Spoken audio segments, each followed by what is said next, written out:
Okay, so on January 3rd, 2026, the world woke up to a headline that honestly sounds like it's straight out of a movie. A sitting president captured by the US military in a lightning fast raid.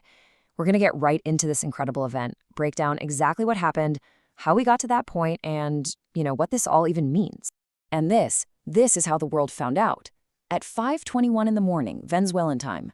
Not a press conference, not an official statement from the Pentagon, but a post on Truth Social. This was it. The very first confirmation of a shocking overnight operation that, believe me, would send ripples across the entire globe. So let's just be clear about the core fact here. The United States military went into Venezuela's capital city and captured its president, Nicolás Maduro. It's a stunning move, for sure, but it didn't come out of nowhere. It followed months and months of rising tensions. So the big question is, how on earth did we get here? To really understand that strike on Caracas, we've got to rewind the clock a bit. This raid, it wasn't some isolated event. Nope. It was the grand finale of a long-running military campaign in the Caribbean. Let's look at the timeline to see how this all ramped up. You see, this whole thing was a slow burn, a very deliberate escalation over 5 months. It all started back in August 2025. U.S. warships start showing up off the coast. Then, in September, things get real. They start conducting what they call kinetic strikes, which is military speak for firing live ammo, at suspected drug boats. In November, they bring out the big guns, literally. The aircraft carrier USS Gerald R. Ford arrives. By December, it's a full-on naval quarantine. They're seizing oil tankers, cutting off Venezuela's money. Each step was just another turn of the screw, leading right to that final raid in January. So this whole campaign had a name, Operation Southern Spear. And officially, according to the U.S., the goal was to take down criminal networks that it said were basically one and the same with the Venezuelan government. Now, you can't just go and grab a head of state without some kind of justification, right? So the U.S. built this layered case against Maduro. First, they accused him of running a narco-state, basically saying the country was funded by drug money. Then they officially rejected the 2024 election results, calling them a sham. They also designated these powerful Venezuelan gangs as foreign terrorist organizations. But the real linchpin was a 2020 federal indictment that had just been sitting there, charging Maduro himself with narco-terrorism. That was the legal foundation for everything. Okay, so with all that backstory, let's zoom in on the night itself, January 3rd. All that buildup, all those months of pressure, it all led to this, a super-fast surgical strike on the capital that was over in less than 30 minutes.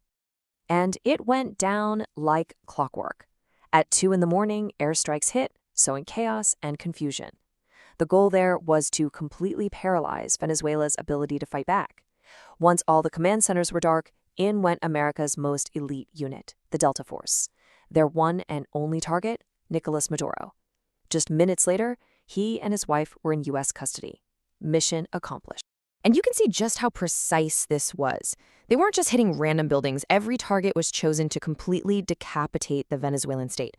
They hit Fort Tuna, the main military headquarters. They hit the capital's airbase, key ports and airports to stop anyone from getting in or out. And maybe most importantly, they took out the communications antennas. The whole point was to make sure the government couldn't organize any kind of defense. So as you can imagine, as the sun came up and the news broke, the rest of the world scrambled to figure out what to say. And the reaction was, well, it was anything but unified. The operation basically split the international community right down the middle. This table here lays it out perfectly. You had one camp, countries like Russia, Brazil, and Cuba, who came out swinging, calling it an act of armed aggression, a total violation of sovereignty. Then you had the complete opposite. Argentina's president was literally celebrating, tweeting, "Liberty advances." And then there was this third group, kind of in the middle. The EU, the UK, they were careful. They talked about needing to uphold international law, but they stopped short of actually condemning their American ally. And hey, that split wasn't just happening globally. It was happening right there in Washington, D.C. You had lawmakers like Senator Ruben Gallego calling it flat out illegal.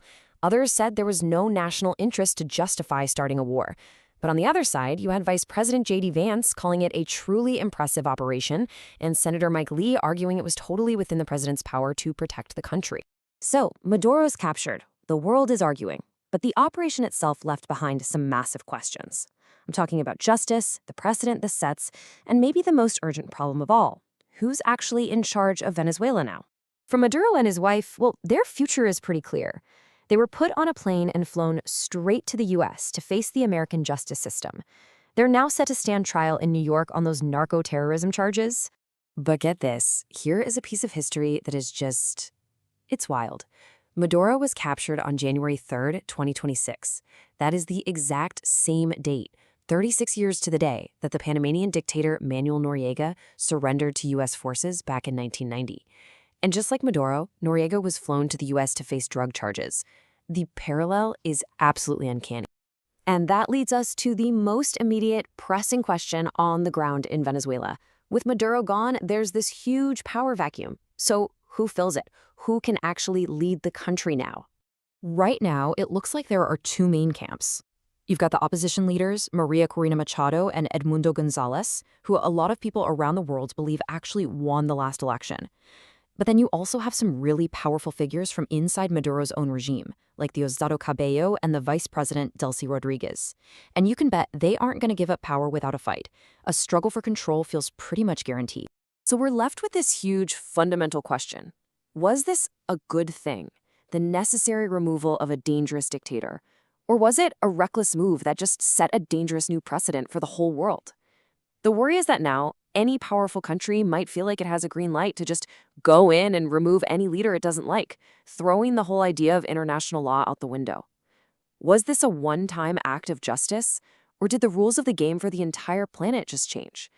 That's the question we all have to grapple with now.